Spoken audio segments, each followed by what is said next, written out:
Venezuela está en un momento clave, crítico en su historia. El país se divide, entre el enfrentamiento social y político entre los oficialistas y la oposición, entre los partidarios de ambos bandos, o puede dar un paso al frente hacia una reconciliación definitiva que tardará en plasmarse en el tiempo. La llamada guerra económica, las sucesivas acusaciones por injerencia, los calificados como presos políticos, la defensa de los derechos humanos, las libertades, la posición del país a nivel internacional. Hay mucho en juego y lo peor de todo esto es que no tiene nada de juego. Millones de vidas dependen de que de una vez por todas el gobierno y la oposición se miren a los ojos y decidan luchar. Digo luchar, sí, pero juntos, unidos. ¿Qué tal? ¿Cómo están? Muchos de ustedes nos lo han pedido y aquí está, acercamos nuestro zoom a la encrucijada venezolana. Empezamos.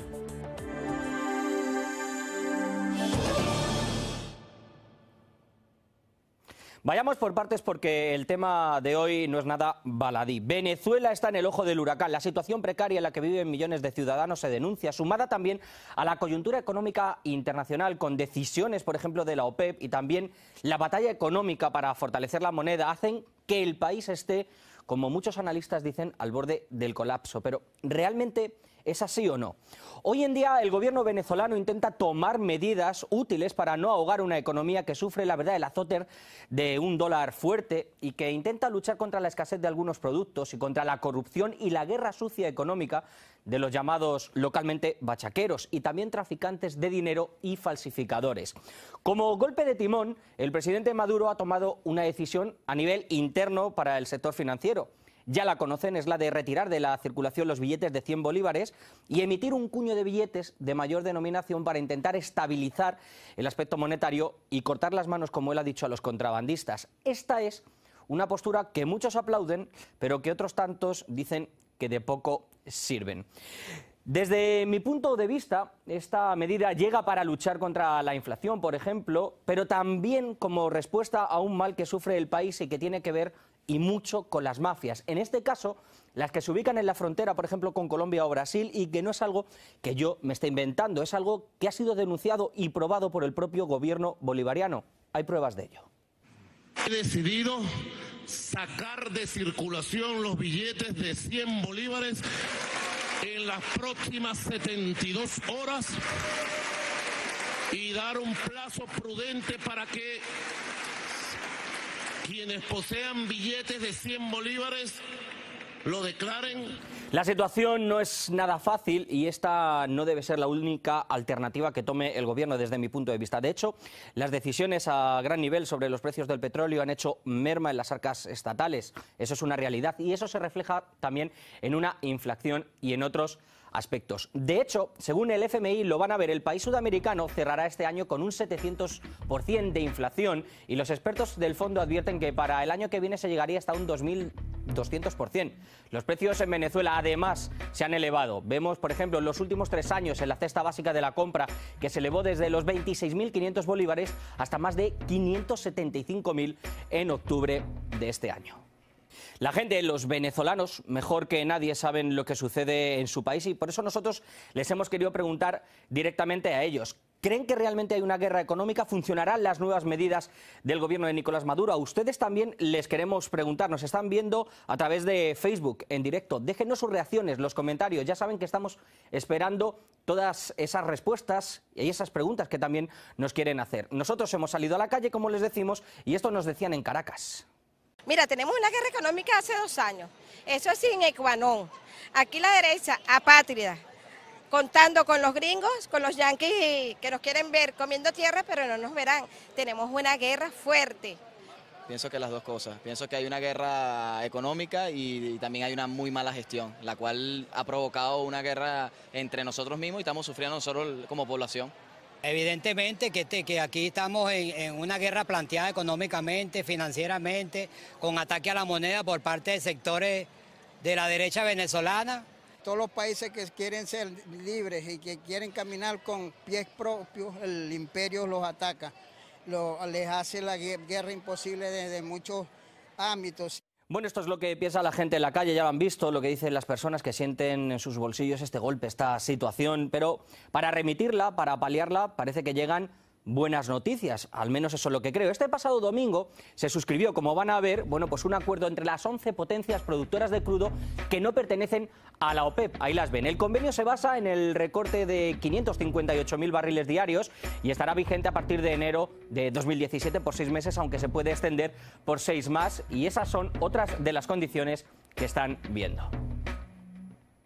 Les recuerdo que esta firma llega justo después de que el pasado 30 de noviembre pues los países de la OPEP hicieran esto, decidieran, como van a ver en esta gráfica, bueno, pues hacer una reducción en 1,2 millones de barriles diarios para fijar un techo de 32,5 millones de barriles por día, una medida que entrará en vigor igualmente en enero de 2017. Nosotros vamos a intentar comprender un poco esta complicada situación, bueno, pues a través de los expertos, el laberinto que parece que tiene la economía de Venezuela, y para ello pues contamos como siempre con los mejores. En este caso nos vamos hasta Venezuela, Caracas concretamente. Sari Leví Carciente, profesora de la Facultad de Ciencias Económicas y Sociales de la Universidad Central de Venezuela, nos está esperando. Sari, bueno, parece que los precios del petróleo son una coyuntura que son intrínseca a la economía de Venezuela. ¿De qué manera están afectando estos acuerdos de la OPEP y de los países de la no OPEP para el futuro inmediato venezolano? Bueno, si bien es cierto que pareciera que estos acuerdos pudieran incrementar un poco el precio del petróleo, también es verdad que por mucho que nosotros, las perspectivas no muestran que ese incremento sea suficiente como para paliar las difíciles circunstancias que vive Venezuela, que se ha hecho cada vez más dependiente del petróleo y que por lo tanto su situación económica se ha visto clara. Bueno, parece que tenemos un problema con la comunicación en Venezuela, intentaremos retomarla un poco más adelante. Lo que queríamos ver con Sari, con nuestra experta, bueno, pues desde luego es que la situación económica en Venezuela tiene mucho que mejorar. Algunas son las medidas que está intentando alcanzar el gobierno de Nicolás Maduro, algunas con éxito, otras están tardando un poco más, y veremos cuál es la coyuntura general que tiene un poco más adelante. Eso sí, la economía debe mejorar sí o sí.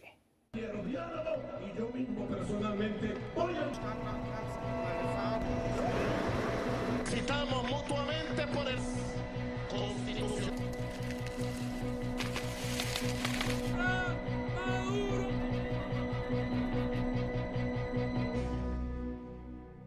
Además del aspecto económico, que es bastante importante y que intentaremos analizar un poco más adelante, me preocupa la verdad y mucho la situación política y social que vive Venezuela. Ahora mismo hay una mesa de diálogo entre el gobierno y la oposición, pero parece que las patas son algo débiles. Sinceramente, yo no sé si me creerán o no, pero me llené de esperanza cuando esta propuesta de mirarse a la cara y de hablar al fin se pudo dar, pero algunas circunstancias están haciendo que este diálogo sea más lento de lo deseado.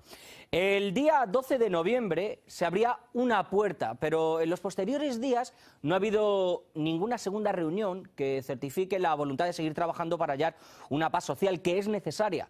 Ambas partes se están echando en cara o se increpan por diferentes motivos, pero yo creo que es hora de dejar todo esto, de dejar la parafernalia de lado y encarar el objetivo con serenidad. Hemos solicitado a los poderes públicos no aprobar o abstenerse de dictar decisiones que dificulten la relación entre ellos o el proceso de diálogo hasta el 13 de enero de 2017. Sería muy conveniente, en beneficio del diálogo, que se hiciera un cese al fuego mediático, porque de alguna manera vemos cómo las interpretaciones, las argumentaciones que frecuentemente se dan a través de los medios y de las redes, en no pocas ocasiones crean confusión. Bueno, es cierto que el oficialismo y la oposición tienen unas posturas totalmente contrarias, negarlo sería, la verdad, una falsedad. ¿Los opositores han abandonado las calles? Pues no, tampoco. Siguen protestando e intentando echar literalmente al presidente, pero no todas las formas, hay que decirlo a la oposición, han sido ni legales ni según el protocolo. La violencia y la fuerza se deben desterrar de cualquier democracia.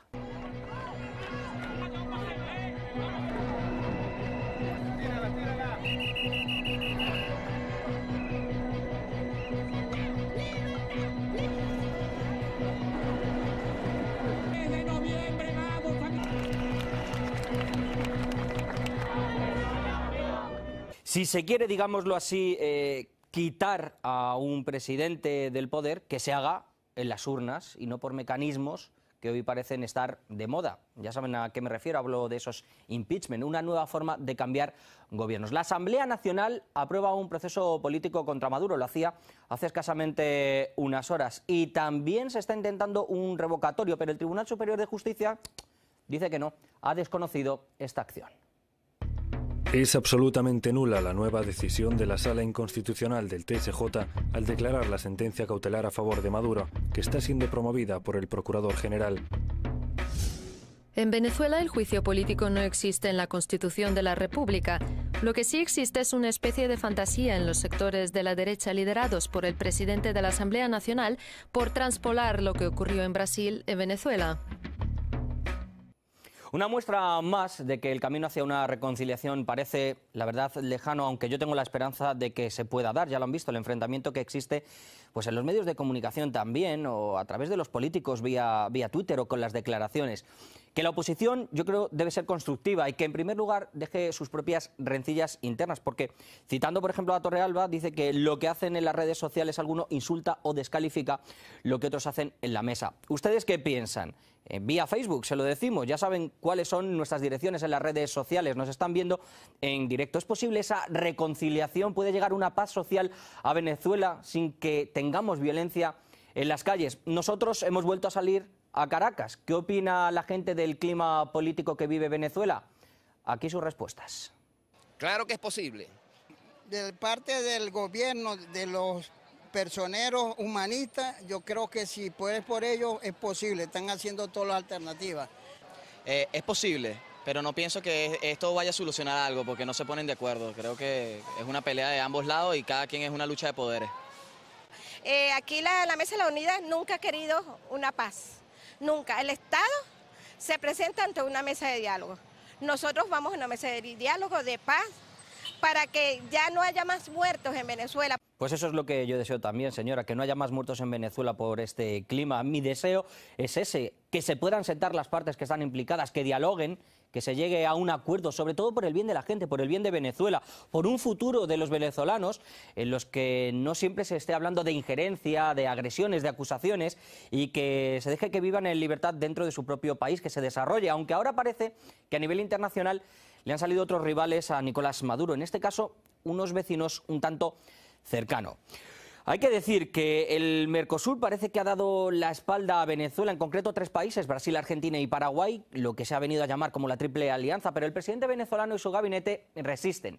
No ven sentido en esta postura y alegan que han cumplido el 95% de los compromisos que pide el Mercosur. Lo van a ver. Según la misión de Verdad, bueno, pues ahí ven los compromisos cumplidos por Venezuela para ese protocolo del Pacto de Ushuaia. Afirman que son el 95%, que son el bloque que más lo ha cumplido y, bueno, pues que tan solo serían para notificar un 5%. Y eso en fecha del 2011. Hemos recibido la solidaridad de todos los movimientos sociales, sindicales, campesinos, estudiantiles, de mujeres, de toda América del Sur y más allá.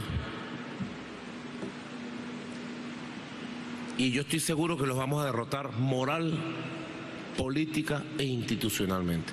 Porque a Venezuela nadie la saca del Mercosur. Somos del Mercosur y seguiremos siendo Mercosur.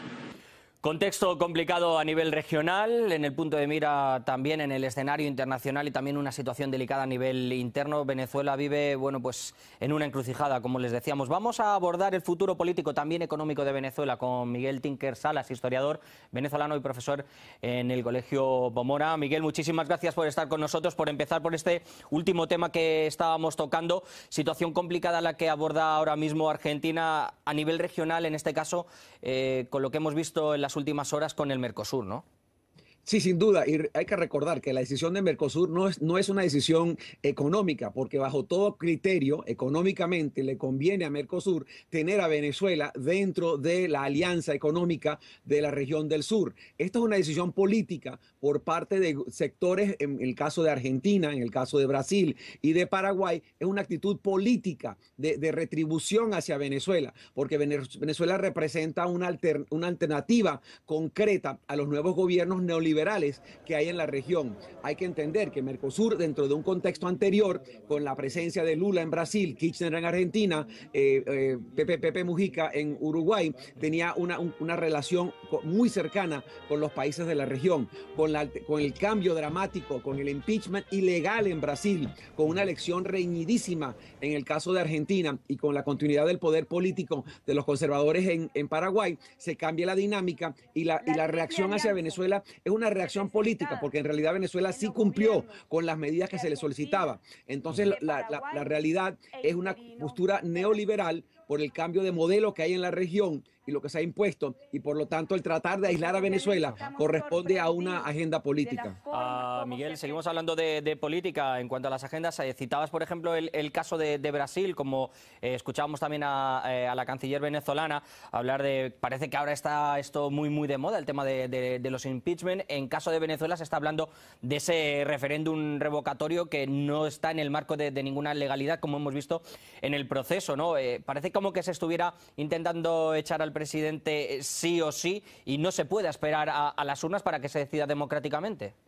Bueno, esto siempre ha sido la dinámica de la oposición en Venezuela. Es todo o nada, o sea, todo o nada y hoy, o sea, no mañana. O sea, no es una posición tradicional, no es una posición que entienda las reglas del juego, que bregue, que critique, que tengas propuestas concretas, porque además de la salida de Maduro, yo todavía no oigo concretamente posturas en relación a la economía, al sistema cambiario, a la dependencia del petróleo, a cómo bregar con el crimen, a cómo bregar con la inflación, a cómo bregar con la falta de manufactura e industria en Venezuela. O sea, lo que oímos es una postura simplemente de criticar a Maduro, lo cual se le puede criticar y tienen todo el derecho, pero también tienen la obligación de tener una postura alterna, porque aquí tenemos diferentes visiones de la nación, cómo en realidad piensan gobernar una Venezuela, pero en este contexto no oímos eso. Oímos que el único problema que existe en Venezuela es el Maduro y el hecho de que hubo un cambio de gobierno y una postura distinta y una visión distinta de la nación, con todos sus errores, porque hay que admitir que sí hay fundamentalmente problemas serios en el contexto venezolano,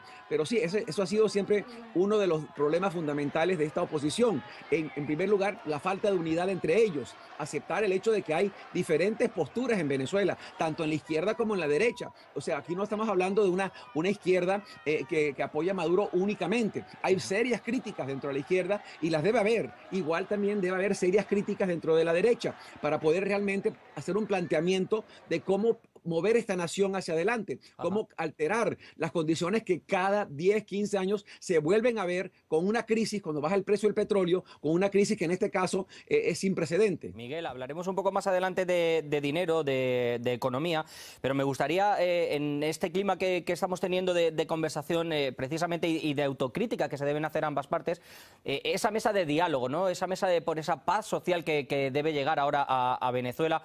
Estamos viendo que ambas partes se encaran, ¿no? Se tiran, digamos así, se arrojan reproches. ¿Estamos en disposición de llegar a una paz social realmente? ¿Estamos en disposición de que Venezuela tenga paz por fin?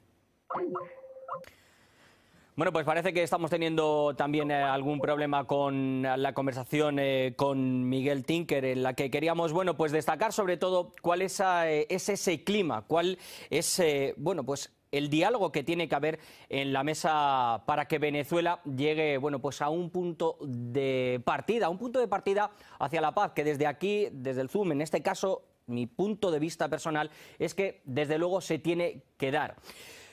No quisiera irme de este programa de hoy sin hacer una reflexión. Las medidas de Maduro pueden gustar o no, pero para eso estarán las urnas, para decidir si el presidente debe o no irse. El Tribunal Constitucional, la Constitución venezolana, es la que debe determinar de una vez por todas cómo se debe jugar a esto de la democracia, si es que se puede considerar finalmente un juego o no. Deben ser las urnas quien decidan, deben ser las urnas quien diga si Maduro debe salir o no debe salir. Por el momento lo que existe es una mesa de paz y está emplazada para el próximo día 13 de enero. Un emplazamiento al que yo desde aquí, a nivel personal, desde el grano de arena que pueda contribuir, llamo a que se sienten las partes, a que se miren directamente a la cara y que vayan de la mano por el bien de Venezuela. Hay que decir que estas políticas que se está intentando llevar a nivel cambiario, a nivel económico, en este caso por parte del presidente Maduro, bueno, pues pueden tener una consecución. De esto vamos a intentar volver a hablar con nuestro experto, con Miguel Tinker. Miguel, habíamos tenido un problema con la comunicación. Decía que si veías un futuro en esta mesa de diálogo, en esta mesa de paz en Venezuela, si las partes no se arrojan reproches la una a la otra. Yo creo que la mesa no puede ser simplemente vista como una oportunidad para sacarle ventaja, al contrario, tiene que ser vista como un instrumento para tratar de buscar paz en Venezuela, para tratar de buscar medidas concretas entre ambas partes, aceptando críticas, aceptando responsabilidad para poder llegar a una conclusión que mejore las condiciones en el país. Esto no puede seguir así. Es imposible que siga bajo este criterio simplemente de tratar de ver en la mesa del diálogo simplemente una forma de sacar ventaja política, sino más bien una forma concreta de construir una nación, de retomar el tejido social, de restablecer un orden en particular, como estamos entrando en este contexto ahora de lo que son el fin del año. Es una gran oportunidad para realmente bregar con esos temas y tratar de llegar a alguna conclusión. Pero sí, todo tiene que ser a través de la vía de la Constitución. Hay que haber espacios para que la población pueda expresarse. No se puede utilizar mecanismos burocráticos para cerrar esas avenidas. Hay que tenerlas abiertas, si no se encandela esta situación, y creo que esa es la problemática que existe en el país. Miguel, ese sería un buen punto de partida. Hay que ver desde luego esa mesa como una digamos oportunidad, pero a largo plazo, no para arrojarse reproches. Uno de los reproches desde luego son las medidas económicas. Queríamos abordar un poco contigo, ¿no?, la situación que está viviendo ahora Venezuela. Bueno, pues es complicada, la coyuntura internacional para todos los países lo es, pero quizá un poco más para Venezuela. Ha venido bien esa reunión, ese acuerdo de los países que no son de la OPEP, pero lo cierto es que la inflación, según el FMI, datos del FMI, es bastante alta. ¿Crees que las medidas del presidente Maduro con esta implementación de esas, digamos, billetes de mayor cuño, de mayor valor, van a ayudar un poco a paliar esta situación? Creo que es una reacción a una condición fundamental, pero es simplemente una reacción. No es una postura realmente que va a mejorar la economía a largo plazo. Es una reacción a los especuladores. Es una reacción al uso y el abuso de la moneda y la forma de utilizar la moneda como un arma política para tratar de derrotar a un gobierno. Y creo que además lo fundamental acá es que el gobierno no simplemente pueda apostar a que suba el precio del petróleo. La realidad es que el precio del petróleo no va a regresar a 140, 120, 110. Lo más probable, según las propias estadísticas del Banco Central, se quede en 60, 65 por mucho tiempo más adelante. Entonces la realidad es esa. A partir de eso, ¿qué es lo que hay que hacer? Hay que tener un sistema cambiario único. No puede haber tantos sistemas cambiarios. Hay que influir más dólares en la economía. Hay que restablecer confianza. Hay que tratar de bregar con los sistemas de distribución de alimentos. Hay que tratar de romper esos embotellamientos. Hay que poder producir. Hay que tener posturas concretas, económicas, no simplemente reactivas a la situación inmediata. Pues Miguel, veremos qué es lo que sucede, cuál es el futuro de Venezuela. Simplemente, y para terminar, albergamos algo de esperanza, ¿no?, en la situación, porque en todo esto, si hablamos de desesperación, si hay guerra en los medios de comunicación, si hay guerra a través de comunicados, etcétera, etcétera, no se va a poder partir. Quizá la conciliación y la esperanza, el estar unidos, aunque haya enfrentamiento, debe llevar a una reconciliación que empuje al desarrollo del país. Toda democracia incluye diferencias, debe incluirlas, eso es parte de la democracia, pero a la vez también hay que bregar con el interés de la nación y el mejor interés colectivo para el país. Eso es lo fundamental, cómo asegurar el mejoramiento del país y no simplemente el mejoramiento de una postura política de un bando o de otro bando también. Pues Miguel, muchísimas gracias por haber estado con nosotros. Desde luego, reflexiones que quedan no solo para el personal de todo el Zoom, sino para toda la gente que nos está viendo y para el pueblo de Venezuela. Muchas gracias por estar con nosotros. Quisiera terminar el programa de esta semana invitando, si me lo permiten, al pueblo de Venezuela, si me está escuchando, a aparcar por un momento las diferencias que puedan existir entre los que apoyan al gobierno y a la oposición. Que dejen de lado todo aquello que los separa y que miren y luchen por lo que les une realmente.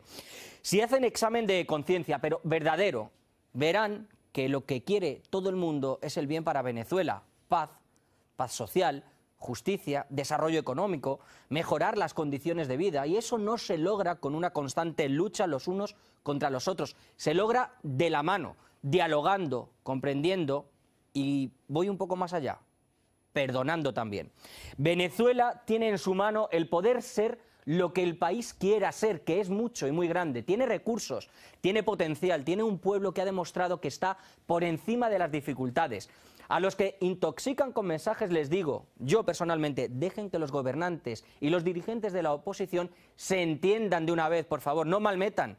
Y a estas partes les digo que por el bien del pueblo paren de arrojarse reproches a la cara o hablar de guerras. Yo creo que la guerra, la única que debe haber, es contra la falta de unión y contra aquellos que quieren destruir el país desde fuera. Los de dentro a trabajar por el pueblo, que vale y mucho. Ya saben dónde pueden escribir todos sus mensajes, les dejo las direcciones de nuestras redes sociales. Les veo la próxima semana, chao.